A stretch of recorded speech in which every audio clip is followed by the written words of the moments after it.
Hello everybody, this is Gareth Cahoon Speaks back here with another video.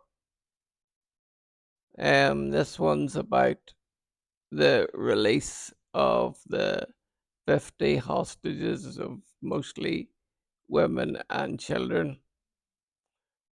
On Tuesday night in Jerusalem, Israel, the Israeli government approved a partial hostage deal with the terror group Hamas. The agreement brings opportunity, but also dangers. The War Cabinet presented the agreement to the Knesset members. It's a deal that will take place in two stages. In stage one, Hamas will release 50 Israeli women and children over a 4-day pause in the fighting. Israel will also release 150 Palestinian prisoners, mostly men, women, and minors. Israel will then allow around 308 trucks per day to enter Gaza and Egypt, plus more fuel. In stage two, the release of additional 10 hostages will result in one additional day in the ceasefire. Some warn it will be hard to resume the war once it stops. Yet Israeli Prime Minister Bibi Netanyahu insisted the war will go on. There is idle talk outside as if after the truce to return our abductees, we will stop the war, said Netanyahu. So I would like to make it clear we are at war and we will continue the war. We will continue the war until we achieve all our objectives, eliminate Hamas, return all our abductees and missing persons, and ensure that there will be no element in Gaza that threatens Israel. CBN News war correspondent Chuck Holton, who has talked with Israelis as he travelled throughout the country during the fighting, says the deal answers a global cry for freedom for those who were held captive. You have the chance to get out, especially some of the women and children that are being held hostage. And there are so many people here in Israel and elsewhere around the world who are clamoring for that. But he believes it involves risk. They have to weigh the fact that this is going to put more IDF soldiers at risk, because the longer you have troops in the field, the more risk you take on, and it lends some legitimacy to Hamas. So that's not a good thing. It also takes the pressure off Hamas for a time, at least for several days, and lets them have the time to rearm, refit, and rest, and plan what they're going to do next. And so ultimately, it will probably draw out the conflict longer, which obviously is not a good thing. In 2011, Israel released more than 1,000 Palestinian prisoners, including Yahya Sinwar, who is now the head of Hamas in Gaza, in exchange for a single Israeli soldier. On October the 7th, Hamas kidnapped more than 240 hostages. Since then, their return has been part of a nationwide and global campaign to bring them home. You see, the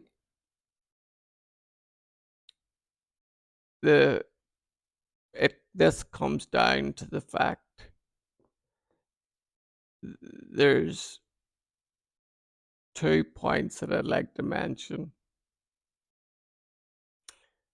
Israel, the Israeli people, they value life,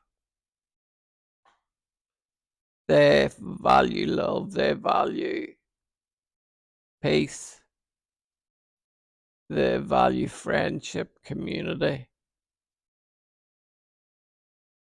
But unfortunately, Islamic Jihad, Hamas, Hezbollah, the Houthis in Yemen, all have one thing in their mind: the destruction of Israel. It won't even matter if they're taking the money that would feed their children, their wives, themselves, to build tunnels, to construct hundreds of miles of tunnels from Gaza right into Israel. And these hospitals and schools and even mosques were filled with ammunition, bombs, projectiles, you name it, in schools, nurseries, mosques. And what really annoyed me was these places were right beside UN buildings. You know, those United Nations are useless nothings, have their buildings right beside the schools, the hospitals, the mosques, and them full to busting with ammunition. It seems that it seems to me that there was more than Hamas guilty on the 7th, because the news media, especially the Gaza news media, who traveled with Hamas, who took pictures at the exact time of men, women, and children being either killed, maimed, or scarred for life. And yet again,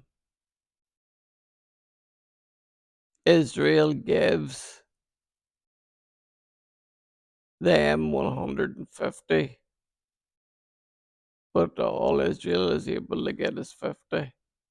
I believe this is partly because of the weakness that is in the American government at the minute. Biden says that his support for Israel is so called ironclad,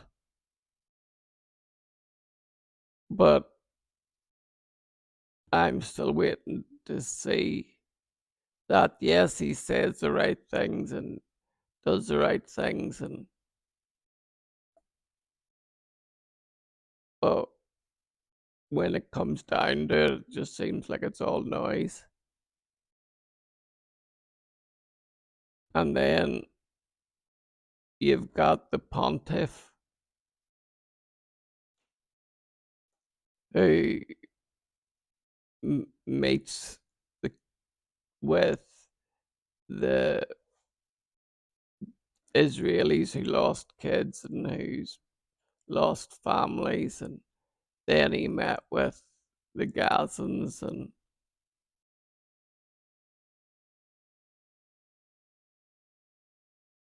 you know what worries me about the Pope and you know the with what's happening at the minute in the world with all the natural disasters, um, with everything from the coronavirus to global unrest,